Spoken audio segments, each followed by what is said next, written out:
ভালো আছো বাবা?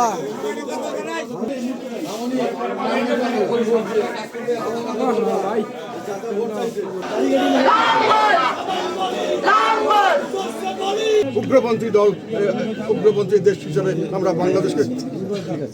আমরা বাংলাদেশকে দেখতে চাই না। তার জন্য আমি না ভোট দিতে বলছি। আমি মনে করি না ভোট এবং এই সম্পূর্ণ না ভোট শুধু নয়, এই গণভোটকে আমরা যে কোনোভাবে প্রতিহত করা উচিত দেশবাসীর। গণভোটের কোনো প্রয়োজন নাই। যেখানে জনগণের সরকার গঠিত হতে যাচ্ছে, যেখানে জনগণের সংসদ গঠিত হতে যাচ্ছে, তখন কেন আমি গণভোট করে আর একটা কী করতে চাচ্ছি, কি আমার এজেন্ডা দরকার? সেটাই আমরা বললাম যে এজেন্ডা দরকার একটি সন্ত্রাসী এবং সাম্প্রদায়িক একটি উগ্রপন্থী একটি দল, উগ্রপন্থী একটি দেশ তৈরি করার জন্য, যেটা আমাদের সংস্কৃতির সঙ্গে যায় না, যেটা আমাদের মানুষের স্বাভাবিকতার সঙ্গে যায় না।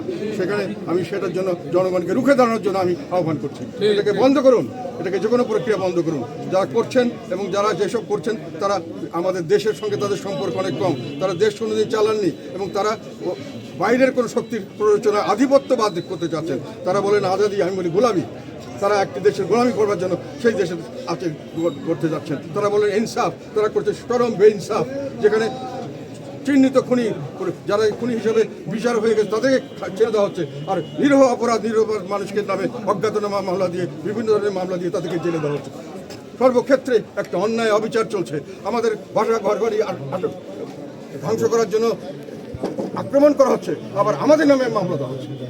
এইরকম ধরনের ইনসাফ আমরা চাই না। আমরা একই সঙ্গে আমরা যদি আন্দোলনের কথা বলেন, যেটা বলছে ইনকিলাব, সেই আন্দোলন আমাদের করতে হবে। এই ইনকিলাব হবে, এই যারা ইনকিলাবের নামে যারা দেশ ধ্বংস করার চেষ্টা করছেন তাদের বিরুদ্ধে হবে আমাদের সংগ্রাম। সেই সংগ্রামের জন্য আমি দেশবাসীকে প্রস্তুত হতে বলছি। তারা যদি অস্ত্র নিয়ে আমাদেরকে জোর করে করতে চান, দেশবাসীর উচিত হবে এটাকে সেইভাবেই প্রতিহত করা।